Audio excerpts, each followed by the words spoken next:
جی بچوں، lecture number 7 and part number 2. Good friend for Jesus sake forbear. اے پیارے دوست، حضرت عیسیٰ علیہ السلام کے لیے ہی صحیح برداشت کر لینا. To dig the dust enclosed here, اس دھول کو کھودنا جو یہاں پر بند ہے. Blessed be he that spare these stones, اس پر رحمت ہو جو ان پتھروں کو بخش دے. اینڈ کرسڈ بی ہی، اور اس پر لعنت ہو دیٹ مووز مائی بون، جس نے میری ہڈیوں کو حرکت دی ہو. اب یہاں پہ ولیم شیکسپیئر نے یہی الفاظ کندوائے یا ان کے لیے کندوائے گئے. اس چیپٹر میں یہ بات کلیئرلی مینشن نہیں ہے بائی ڈوروتھی کنگ، یہ بس ایک دعا ہے جو کی گئی ہے. اب اس کا مطلب کیا ہے کہ وہ کہنا کیا چاہتے ہیں؟ مطلب یہ ہے لاسٹ 2 لائنز میں کہ وہ یہ چاہتے ہیں کہ جب انسان مر جاتا ہے تو چونکہ عیسائیوں کا یہ عقیدہ رہا ہے اب تک کہ حضرت عیسیٰ علیہ السلام ہی ان کو بخشوائیں گے، تو اس لیے یہ کہا گیا کہ پیارے دوست حضرت عیسیٰ علیہ السلام کے لیے ہی برداشت کر لینا اور اس دھول کو کھودنا جو یہاں پر بند ہے، یعنی کہ یہاں پہ دفن ہو جانا، اور اس کے لیے دعا اور اس پر رحمت ہو جو ان پتھروں کو بخش دے. یعنی کہ ان کی قبر کے اوپر جو پتھر رکھے گئے، جس طرح وہ دفناتے ہوں گے، ان کا ایک اپنا طریقہ ہوتا ہوگا. میں تو صرف اس لائن کے اندازے سے آپ کو بتا رہی ہوں.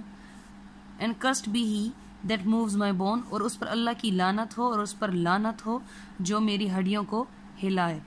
اور اگر ان کو کوئی بھی تکلیف قبر کے اندر پیش آئے تو اس کے لیے انہوں نے پہلے سے ایک کرسٹ کہتے ہیں بد دعا کو، تو بد دعا دے رکھی تھی.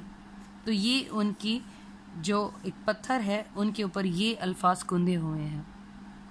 آگے چلتے ہیں. اوور دا ٹام، مقبرے کے اوپر دیر از اے بسٹ آف شیکسپیئر، شیکسپیئر کا ایک بت بنایا گیا. بسٹ کے لفظی مطلب کیا ہے بچوں؟ کہ آپ کے سر، آپ کا بازو یا آپ کے شولڈر کا ایک اسکلپچر بنا کر رکھنا. لیکن یہاں پر اس کا جو میننگ میں نے اور بھی ڈیپتھ کے ساتھ بکس میں ڈھونڈا، ڈکشنریز میں ڈھونڈا، تو وہ سادہ الفاظ میں بت بنتا ہے. تو انہوں نے کیا کیا کہ ان کے مقبرے کے اوپر شیکسپیئر کا ایک بت بنا ہوا ہے. Placed there not long after his death, ان کی وفات کے زیادہ دیر بعد انہوں نے وہاں پر لگا دیا. It is said to be a good likeness of the great writer. یہ کہا جاتا ہے کہ وہ ایک عظیم مصنف کی ایک اچھی مثال ہیں. وہ ایک عظیم مصنف کی ایک عمدہ مثال ہے. یہاں پہ اچھی نہیں بلکہ عمدہ کہیں گے، کہ یہ کہا گیا ہے کہ وہ ایک عظیم مصنف کی عمدہ مثال ہیں.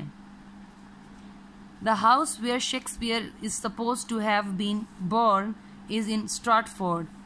وہ گھر شیکسپیئر کا جہاں پہ فرض کیا جائے کہ وہ وہاں پر اسٹراٹفورڈ میں پیدا ہوئے تھے، وہیں پہ ہے. پر it is not quite certain, لیکن یہ بالکل یقینی طور پر نہیں کہا جا سکتا ویدر دس اور دا ہاؤس نیکسٹ ڈور، کہ وہ یہ گھر ہے یا اس کے ساتھ والا اگلا گھر ہے. واز ہز برتھ پلیس، جو اس کی جائے پیدائش کی جگہ تھی، جہاں پر وہ پیدا ہوئے تھے. یعنی کہ 2 گھر ایسے ہیں جن میں کسی کو بھی اس بات کی کنفرمیشن نہیں کہ ان دونوں میں سے کون سا گھر ہے جہاں پہ وہ پیدا ہوئے.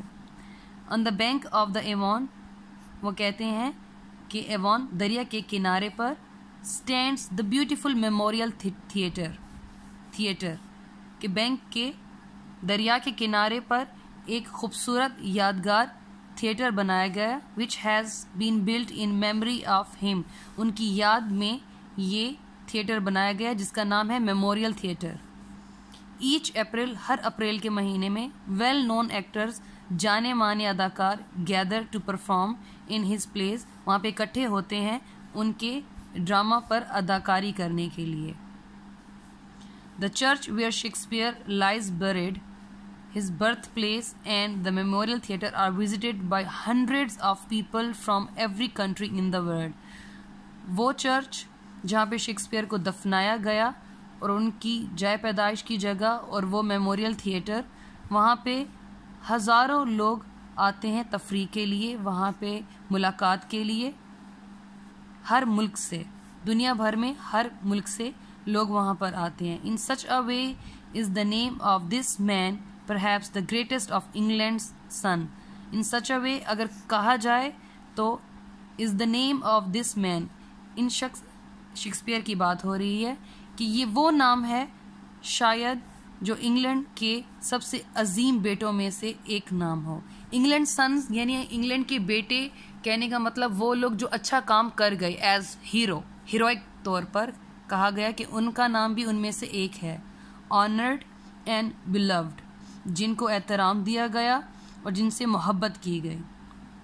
His memory like his works will never die ان کی یادیں ان کی کام کی طرح کبھی نہیں مریں گی اور کبھی نہیں دفنائی جائیں گی. Because he was as has been truly said کیونکہ وہ ہمیشہ سے تھے جیسے کہ انہوں نے ہمیشہ کہا not for an age but for all time. ان کے بارے میں سب سے مشہور کوٹ یہ کہا گیا کہ وہ صرف ایک عمر کے لیے یا دور کے لیے نہیں ہیں بلکہ آنے والے ہر گھڑی کے لیے ہر وقت کے لیے ہیں اپنے بیسٹ ورک کے لیے. تو ہمارا چیپٹر ہمارا lesson number 2 lecture number 7 part 2 یہیں پہ ختم ہوتا ہے. Written by Dorothy King. Next lecture میں انشاءاللہ ہم اس کی اورل ڈسکشن کر لیں گے اس کی ایکسرسائز کی. تھینک یو سو مچ بچوں, اپنا خیال رکھیے گا. السلام علیکم.